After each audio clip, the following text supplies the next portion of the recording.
Ever felt like you have nothing special to offer, like everyone else shines brighter? This is David's story. He believes he has no talents until a child's sorrow reveals a gift he never knew he possessed. Watch to discover how the simplest act of kindness can be the most powerful talent of all, and how you might be underestimating your own quiet strengths.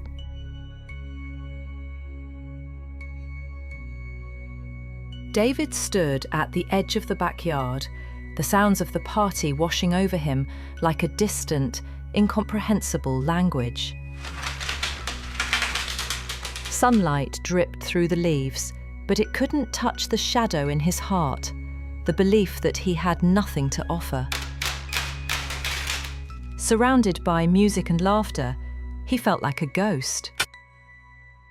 Mark strummed his guitar, the melody bouncing through the air, while Sarah's stories drew peals of laughter. Each note and every joke was a reminder of what David believed he lacked: a talent, a spark, a reason to shine. He longed to join in, to contribute something of value, but the fear of failing held him captive. The voices in his head whispered, "You're not good enough." And he listened. Tom, the party's host, scurried around, his brow furrowed with worry. David noticed the strain in his movements, the harried look in his eyes. A sudden, sharp scream pierced the air. Leo, Tom's 5-year-old son, lay on the grass, wailing over a broken toy truck. His small body shook with sobs, a storm of emotion unleashed in the middle of the cheerful gathering. The music stopped, the laughter died, and an uncomfortable silence fell. Everyone hesitated, unsure how to navigate the boy's overwhelming grief. David felt a tug in his chest. An impulse, quiet but insistent, nudged him forward. He moved away from the crowd, drawn by an unseen force toward the heartbroken child. He knelt beside Leo on the grass, not speaking, not offering empty platitudes. He simply saw a child in pain, and he knew, instinctively, what to do. He picked up a smooth, grey pebble from the ground, a tiny piece of the earth, and placed it carefully in front of Leo. A silent offering, a bridge built from stone. He added another pebble and another, creating a neat row of stones. The simple, repetitive action was a grounding force, a silent invitation to focus. Leo's sobs softened to hiccups as his watery eyes followed David's hands. The rhythmic placement of the pebbles seemed to pull him from the depths of his despair. David silently pushed a pebble closer to Leo, an unspoken invitation to join the construction. No words were needed, understanding passed between them. Hesitantly, Leo reached out and took the pebble.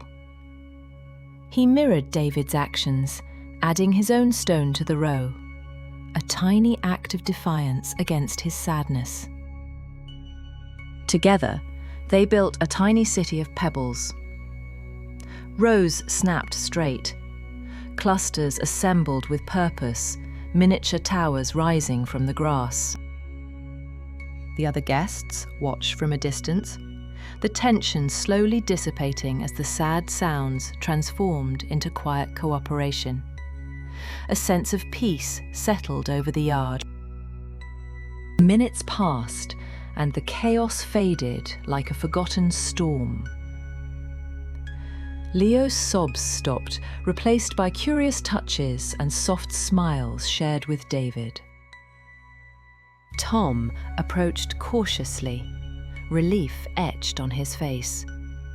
He placed a hand on David's shoulder, his eyes brimming with gratitude. "I don't know how you did that," Tom confessed, shaking his head in amazement.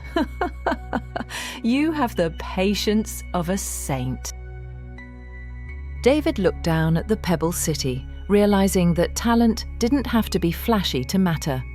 It didn't need applause or admiration. It was there in his listening, in his patience, in his willingness to be present when others struggled. A quiet strength, a gentle power. For the first time, David understood that his gift wasn't a performance to win cheers. It was the gentle presence that steadied others when their world felt shaky. It was enough. It was more than enough. The realization settled deep in his chest, a comforting weight, a quiet joy. The laughter returned, the music swelled, and the party resumed. But for David, everything had changed. He saw the world through different eyes. He saw the beauty in the ordinary, the strength in the quiet, the talent in the act of simply being present. He smiled not because he had found what he thought talent should be, but because he had found what talent truly means, making a difference quietly in the moments that matter most. He approached Mark and complimented his guitar playing.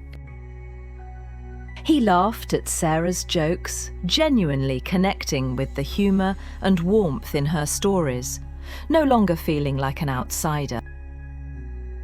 He joined the party, not seeking the spotlight, but embracing the simple joy of connection, of belonging.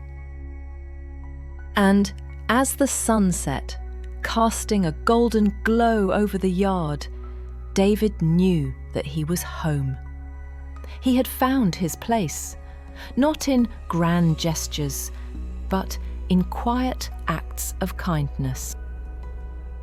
The quiet gift, the gentle talent, the unwavering presence, it was his, and it was beautiful.